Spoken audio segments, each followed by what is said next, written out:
இன்னைக்கு நம்ம எல்லாருக்கும் பிடிச்ச சாஃப்ட் அண்ட் டேஸ்டியான ரசமலாய் தான் செய்ய போகிறோம். இது எப்படி சிம்பிளாக வீட்டிலேயே செய்யலாம்னு பார்க்கலாமா? இதுக்கு ஃபர்ஸ்ட் நான் பாலை காய்ச்சிக்கிறேன். 1/2 லிட்டர் பாலில் தண்ணி எதுவும் சேர்க்காம நான் அடுப்பில் வச்சு காய்ச்சிக்கிறேன்.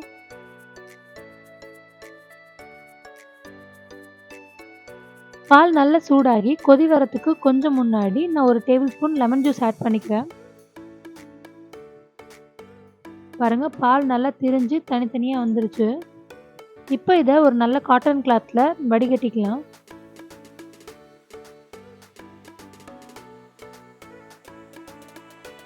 நல்லா தண்ணி எதுவும் இல்லாமல் நல்லா புழிஞ்சு எடுத்துக்கலாம்.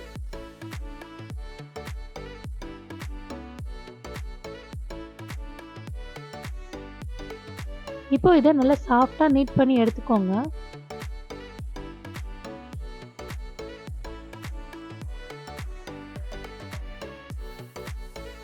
நல்லா சாஃப்டாக பிசைஞ்சதுக்கப்புறமா இதை குட்டி குட்டி பால்ஸாக ரவுண்ட் ஷேப்பில் நம்ம உருண்டி வச்சுக்கலாம்.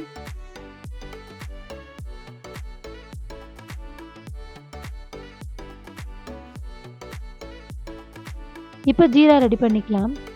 ஒரு பேனில் சுகர் கூடவே கொஞ்சம் தண்ணி ஆட் பண்ணி இது எல்லாத்தையும் நல்லா கலந்து விட்டு கொதிக்க வைக்கலாம்.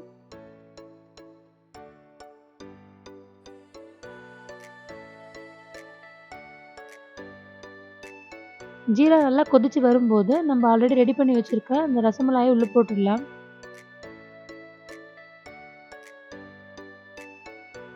மூடி போட்டு 15 மினிட்ஸ் குக் பண்ணுங்க. இப்போ இன்னும் கொஞ்சம் பால் எடுத்து நான் காய்ச்சிக்கிறேன்.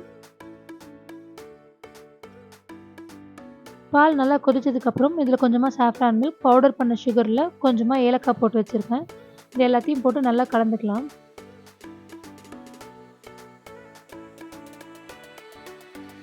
பாதாம், முந்திரி, பிஸ்தா மூணுத்தையும் பொடியாக கட் பண்ணி வச்சுருக்கேன். அதையும் இதில் போட்டுக்கலாம். நல்லா கலந்து விட்டுக்கோங்க. இப்போ ரசகுல்லா ரெடி ஆகிடுச்சுன்னா ஜீரா இல்லாமல் எல்லாத்தையும் நல்லா ஸ்குவீஸ் பண்ணிவிட்டு எல்லாத்தையும் எடுத்து மறுபடியும் இந்த பாலில் ஆட் பண்ணிக்கோங்க. இது ஒரு 2 ஹவர்ஸ் ஊறட்டும். அவ்வளோதான், சூப்பரான ரசமலாய் ரெடி ஆகிடுச்சு. நீங்களும் கண்டிப்பாக ட்ரை பண்ணுங்கள். பிடிச்சா லைக் அண்ட் கமெண்ட் பண்ணுங்கள். ஃப்ரெண்ட்ஸ் அண்ட் ஃபேமிலிக்கு ஷேர் பண்ண மறக்காதீங்க. கூடவே நம்ம சேனலை சப்ஸ்கிரைப் பண்ணிக்கோங்க.